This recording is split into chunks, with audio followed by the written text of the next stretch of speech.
perito contábil que atua tanto como perito do juízo como assistente das partes, e o conteúdo da nossa aula vai trazer um pouco do histórico que fala sobre o sistema financeiro da habitação desde o início, digamos assim, da legislação que traz o conteúdo legal para a nossa atuação profissional, que é a legislação de 1964, até os dias atuais, porque nós, apesar de que estamos hoje, digamos, em 2020, estamos trabalhando em contratos que foram firmados em tese nesse momento histórico da nossa atuação profissional.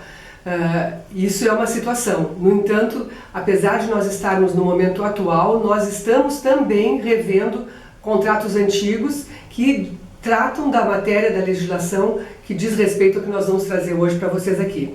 Do conteúdo histórico, que muitas vezes tem que ser analisado por nós, dependendo da demanda para a qual nós estamos sendo convidados a trabalhar ou estamos sendo nomeados pelo juiz, porque existem ainda um estoque bastante grande no judiciário de processos antigos. Então vamos ver esse conteúdo que eu destaquei como muito importante. É o Sistema Financeiro da Habitação, que é um segmento então do Sistema Financeiro Nacional, e a legislação inicial ela vem lá dos anos de 1964, que é a Lei 4.380, de 21 de agosto de 1964, e que instituiu o Plano Nacional da Habitação, o SFH e o BNH. Bem, e aí surgiu também a correção monetária dos contratos. O objetivo da legislação que nós vamos estudar era dinamizar a política de captação de recursos por meio das cadernetas de poupança e dos recursos do Fundo de Garantia, para que isso fosse canalizado para a área habitacional, para a construção de habitações. O SFH é composto pelo Banco Nacional da Habitação, pelas sociedades de crédito imobiliário, caixas econômicas, associações de poupança e empréstimos. Sempre dentro dessa área, cuidando de estabelecer as condições para os financiamentos, promovendo a construção e aquisição da casa própria, principalmente como prioridade para atingir a população de baixa renda. Historicamente falando, então nós temos dentro desse contexto todo de sistema financeiro da habitação e daquilo que aconteceu nessa área, nesse mercado imobiliário, uma série de situações de 1964 em diante. Fundamentalmente as questões econômicas, as mudanças de moeda que afetaram os contratos e a questão da remuneração da população, porque os contratos inicialmente eles eram atrelados diretamente à equivalência salarial, ao reajuste salarial, a prestação aumentava de acordo com o salário da categoria e esse salário tinha uma variação fantástica. E dependendo dentro da mesma categoria, situações completamente diferentes, de um funcionário para outro da mesma empresa. Então isso aí afetou demais o mercado imobiliário e os contratos que foram firmados nessa época, o que evidentemente gerou um conjunto de processos, de demandas no judiciário, que dentro dessa cadeia, onde é que foi estourar? Estourou no perito, estourou no bom sentido, mas afetou o nosso trabalho. E afeta até hoje porque existe ainda um estoque de processos que está em discussão no judiciário, porque existe a questão do processo na fase de instrução, até que se chegue a uma decisão, depois a decisão de primeiro grau, decisões de recursos e agravos, até que volte para uma perícia para a fase de cumprimento de sentença. São processos que muitas vezes estão no judiciário há 10 anos, há 15 anos, e nós ainda precisamos liquidar isso aí, trazer para o juiz um resultado, evidentemente um cálculo que somente o perito tem condições de fazer. Por isso nós precisamos conhecer essa parte histórica destes planos todos que aconteceram, desses modelos de contratos de financiamento que existiam na área do sistema financeiro da habitação, para que a gente daqui a pouco não se depare por algo que não é o nosso dia a dia, que não é uma situação atual, mas é um contrato antigo que ainda hoje se discute.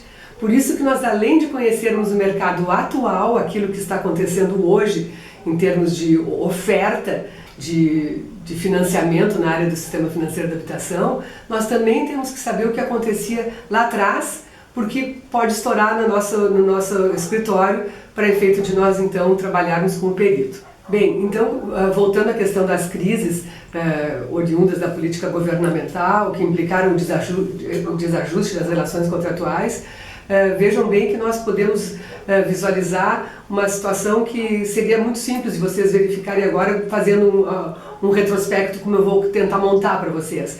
Um processo que cai hoje no nosso escritório para liquidar, numa fase de cumprimento de sentença, ele já pode estar, de repente, há 15 anos no judiciário, até que chegou na fase de cumprimento de sentença. Mas até que ele tenha chegado para nós, esse processo entrou no judiciário há 15, 20 anos atrás, mas até que o mutuário tenha se tornado inadimplente, ele já estava com esse contrato em andamento há 15 ou 10 anos atrás. Então nós estamos aí falando de um contrato que de repente foi firmado nos anos 80, nos anos 90, e que nós vamos ter que trazer a solução.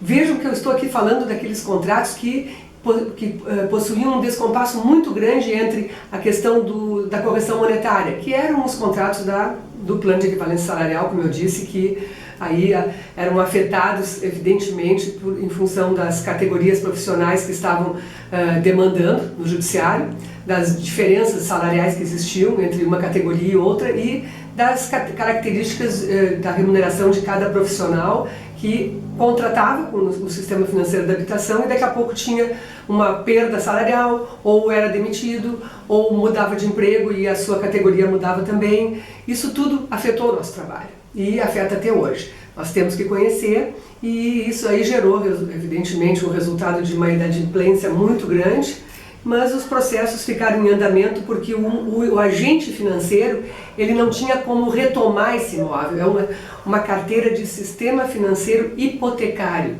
Então, o contrato com a garantia hipotecária não permitia ao agente financeiro a retomada desse imóvel, como hoje acontece na alienação fiduciária, que vocês vão ver, que é uma retomada imediata praticamente.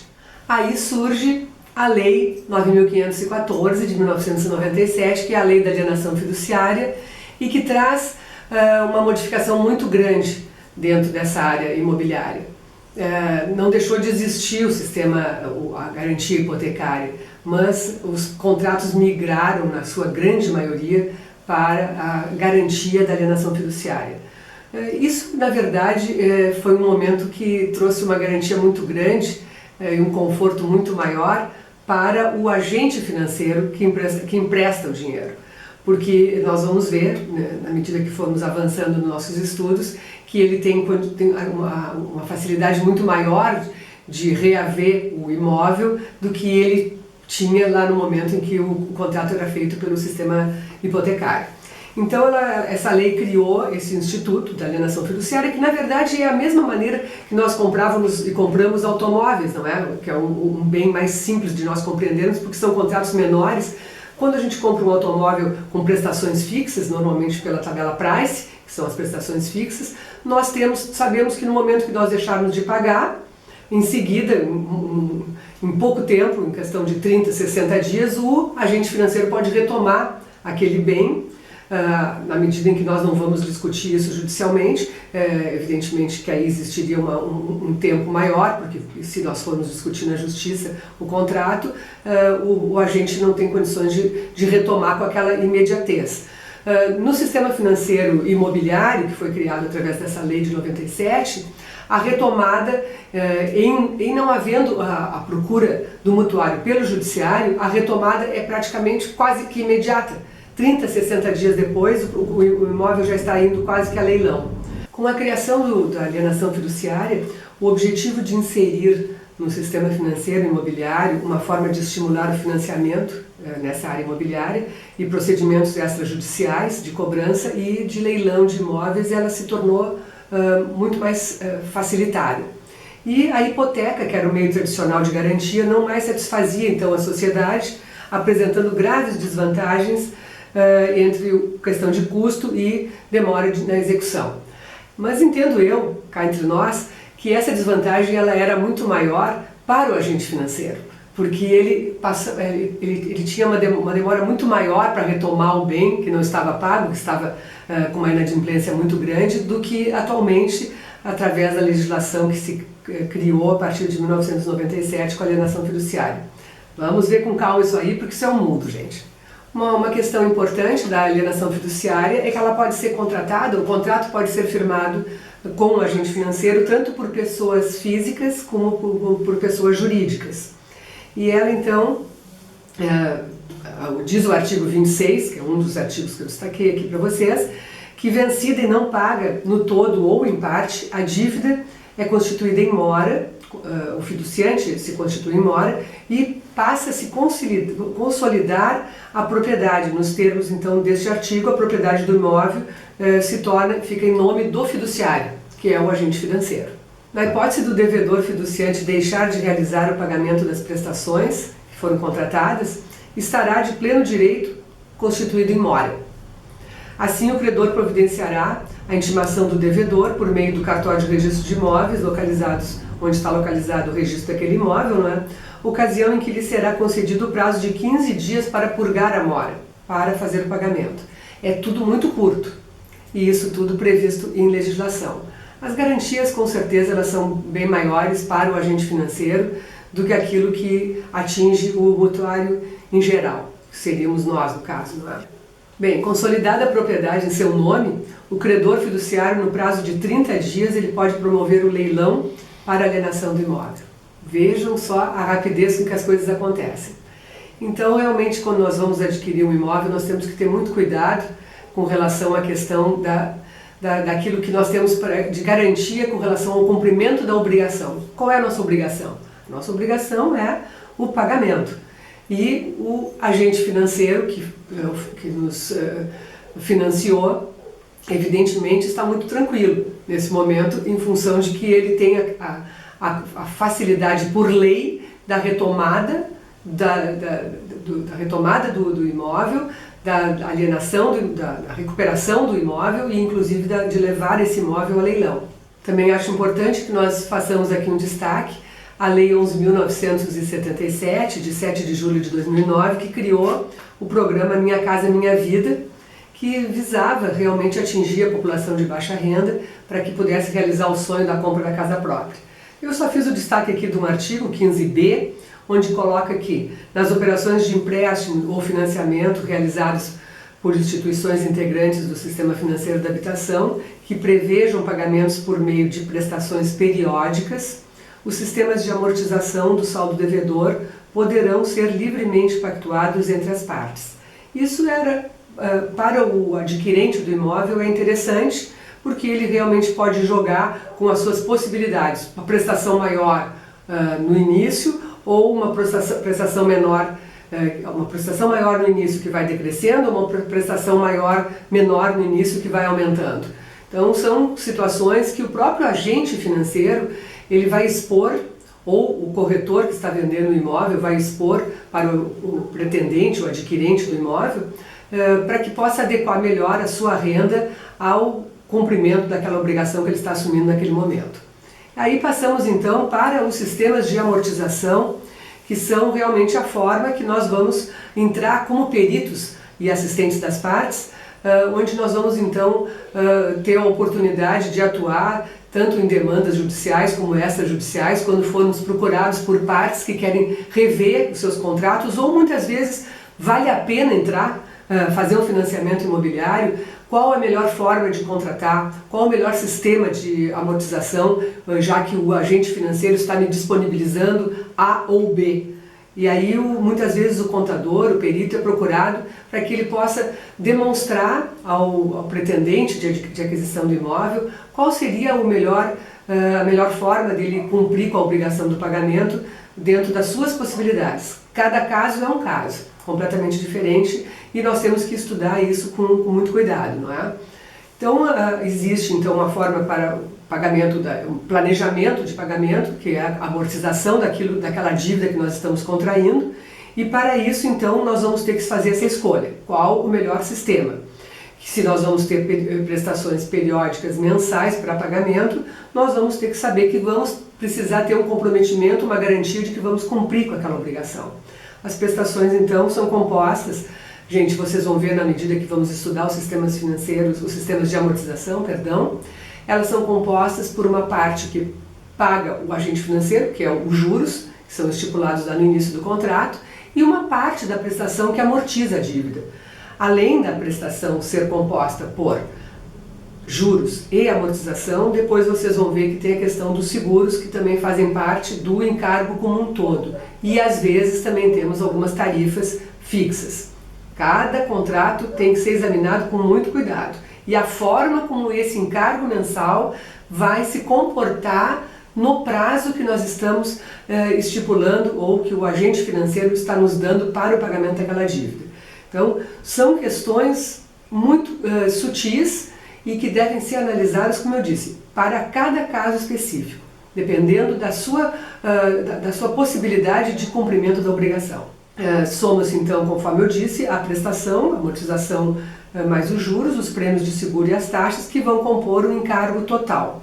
Os prêmios de seguro, que são pagos juntamente com a prestação, obrigatoriamente são dois, que é o DFI, dano físico do imóvel, que ele é calculado sobre o valor da avaliação daquele bem que nós estamos adquirindo, e o seguro de morte e invalidez permanente, que é aquela garantia que se eventualmente nós viermos a falecer, o imóvel será quitado.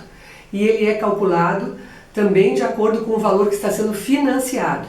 Tudo tem uma fórmula, tudo tem uma maneira de evoluir no decorrer do tempo, de acordo com inclusive circulares da SUSEP que tratam desse assunto, que nós vamos precisar conhecer. Tudo isso faz parte da atividade pericial.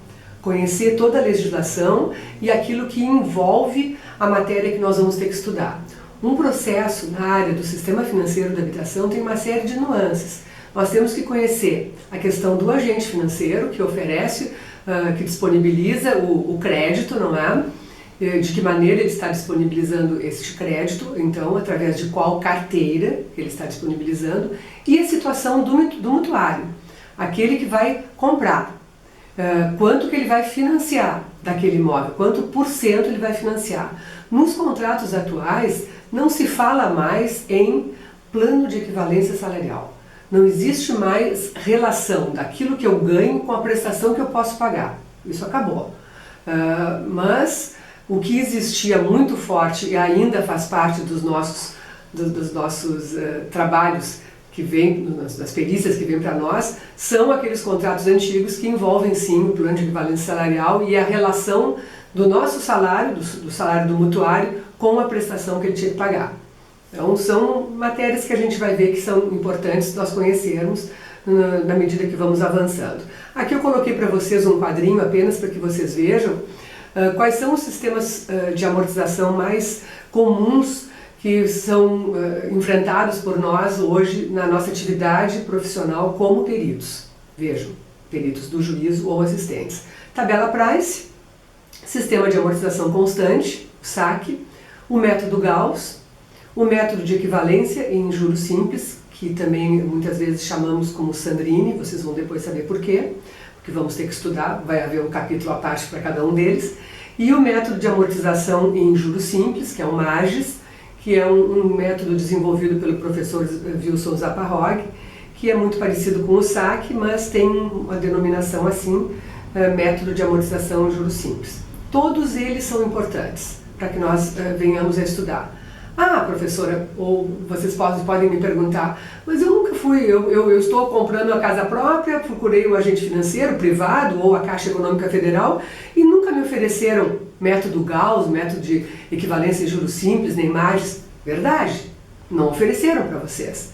Mas lá no judiciário, muitas vezes, quando nós somos chamados para trabalhar num processo judicial que discute a aplicação da tabela Price e do SAC, nós vamos ter que conhecer métodos alternativos que tentam modificar esse peso ao mutuário, que é muitas vezes a aplicação do sistema Price e do sistema de amortização constante.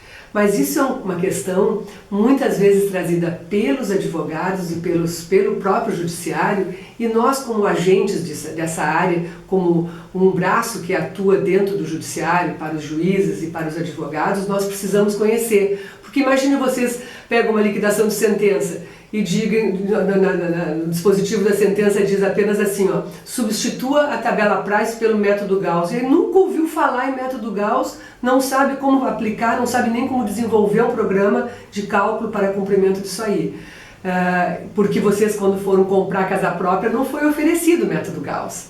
E evidentemente não foi, mas vejam que vocês vão ter que conhecer estes e talvez até outros, e sabe-se lá o que vem por aí, porque o mercado é constantemente mutante, Essas matérias aqui não são tão antigas, são matérias trazidas nos últimos anos para o judiciário, para justamente discutir a questão dos métodos que são os mais comuns trazidos pelos agentes financeiros e que os financiados, os mutuários não conseguem pagar. E aí os advogados que procuram discutir essas demandas judiciais, né, dentro do judiciário, trazem estudos fora daquilo que é o dia a dia da oferta do mercado dos agentes financeiros para contrapor o absurdo ou o abuso, daqui a pouco, dos sistemas que estão sendo oferecidos.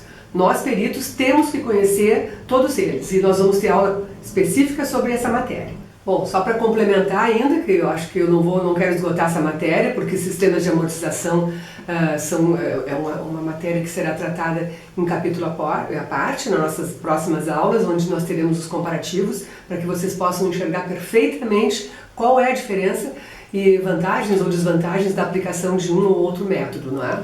Bem, mas os sistemas, existem então características que são peculiares a cada um deles, não é?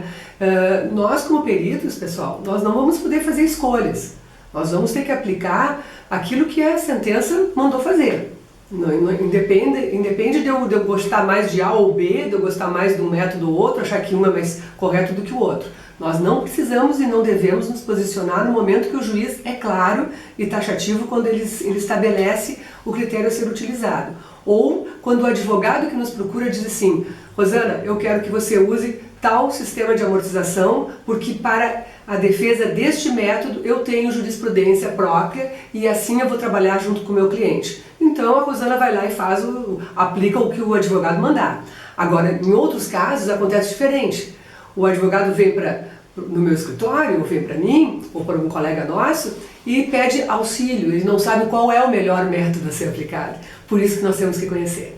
Nós somos um braço, sim, dos advogados e do judiciário para atuar nessa área. Então, existe então dentro dessa área do sistema de amortização, finalizando, questões que nós vamos ter que analisar com calma, que é o valor financiado, são as características que vão modificar um sistema ou outro, o valor financiado, o prazo de amortização, as taxas de juros que estão sendo pactuadas, os seguros, as taxas fixas, se é que existem, a questão da correção monetária, se existe, se não existe no contrato, e o bendito sistema de amortização. Mas é isso, pessoal. Nós vamos adiante, então, para as próximas aulas vocês vão ter um conteúdo mais específico sobre esse conteúdo todo que eu desenvolvi de uma forma um pouco mais ampla e genérica para vocês, mas que para vocês já se prepararem para o que vem pela frente. Muito obrigada!